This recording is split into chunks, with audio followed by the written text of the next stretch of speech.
Bismillahirrahmanirrahim. Assalamualaikum warahmatullahi wabarakatuh. Selamat datang di ruang kedaulatan rakyat, di mana kebebasan ekspresi tidak boleh dibungkam. Opini Saiful Zaman, kita akan menyoroti respon dari Presiden Joko Widodo yang menyatakan bahwa meninggalnya Presiden Iran bisa membuat harga kebutuhan naik. Tentu dalam statementnya ada ucapan bela sungkawa, tapi ini sungguh sangat kita sayangkan karena diiringi dengan kalimat-kalimat yang membuat situasi saya kira menjadi tidak elok, karena musibah yang dialami oleh Iran di luar apa yang menjadi pedoman negara itu. Tentu saya kira dalam kehidupan berbangsa dan bernegara kita harus mengedepankan adab dan etika. Saya kira di dalam negeri pun begitu. Tapi adab dan etika dalam politik Indonesia tampaknya sudah hilang. Ya, pernyataan Presiden Joko Widodo yang mengaitkan meninggalnya Presiden Iran dengan potensi kenaikan harga kebutuhan pokok menunjukkan sikap yang terkesan mementingkan diri sendiri dan jauh dari etika seorang pemimpin negara. Seorang presiden diharapkan mampu menunjukkan empati dan solidaritas internasional, terutama dalam situasi berkabung seperti meninggalnya seorang kepala negara.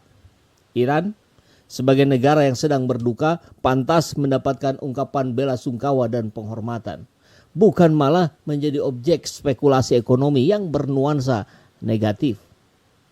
Sikap yang lebih etis dan manusiawi seharusnya ditunjukkan dengan memberikan pernyataan bela sungkawa dan rasa simpati terhadap rakyat Iran serta keluarganya, tanpa diembel-embeli dengan pernyataan kaitannya dengan situasi ekonomi dalam negeri. Sikap seperti ini akan menunjukkan bahwa Indonesia menjunjung tinggi nilai-nilai kemanusiaan dan memiliki hubungan yang baik dengan negara lain kalau mampu menunjukkan adab dan etika. Menggunakan momen duka untuk menyoroti potensi dampak ekonomi meskipun mungkin relevan dalam perspektif pragmatis, cenderung menunjukkan kurangnya sensitivitas terhadap situasi global dan empati terhadap negara yang sedang mengalami kehilangan. Ini bisa dipandang sebagai tindakan yang kurang bijaksana dan tidak mencerminkan sikap kepemimpinan yang diharapkan dari seorang presiden. Di masa depan, penting bagi pemimpin untuk lebih berhati-hati dalam memberikan pernyataan yang bisa menimbulkan kesan negatif atau tidak sensitif.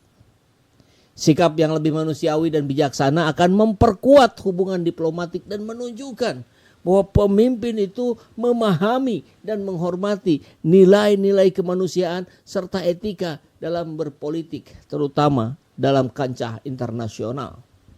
Harusnya justru presiden fokus pada berbagai persoalan yang ada di dalam negeri dan berikan statement-statement yang bisa memberikan ketentraman bagi rakyatnya. Kondisi bangsa ini sedang menghadapi berbagai masalah serius. Biaya kuliah yang ada yang naik sampai 500%, pajak naik 12%, beras dan BBM akan naik, banyak pabrik tutup dan banyak bank yang bangkrut. Ada 12.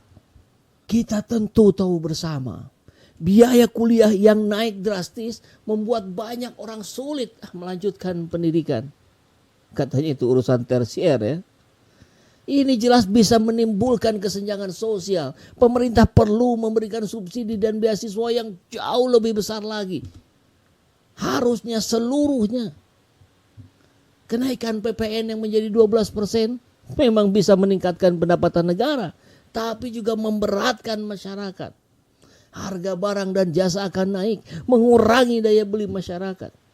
Kebijakan pajak harus lebih seimbang dan memperhatikan kondisi ekonomi rakyat. Kenaikan harga beras dan BBM jelas sangat mempengaruhi kehidupan sehari-hari.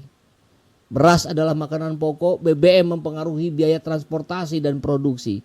Kenaikan harga ini bisa membuat banyak orang kesulitan dalam memenuhi kebutuhan dasarnya. Penutupan pabrik berarti kehilangan pekerjaan dan pendapatan bagi banyak orang. Kebangkrutan bank bisa menurunkan kepercayaan masyarakat terhadap sistem ekonomi kita, sistem perbankan kita. Harusnya pemerintah mengambil langkah-langkah yang berfokus pada kesejahteraan. Kebijakan ekonomi harus mempertimbangkan dampaknya pada kehidupan rakyat. Untuk industri, beri bantuan dan insentif agar industri itu terdampak agar bangkit kembali dan menciptakan lapangan pekerjaan. Pendidikan mesti direformasi. Sediakan banyak beasiswa dan bantuan untuk memastikan semua orang bisa mendapatkan pendidikan tinggi. Bukan sekedar dijadikan pilihan. Perketat pengawasan terhadap bank untuk mencegah kebangkrutan yang lebih lanjut dan menjaga stabilitas ekonomi. Dan tentu secara keseluruhan diperlukan pendekatan yang lebih terarah dan berkelanjutan untuk mengatasi berbagai tantangan ini. Dengan fokus utama pada kesejahteraan masyarakat dan stabilitas ekonomi.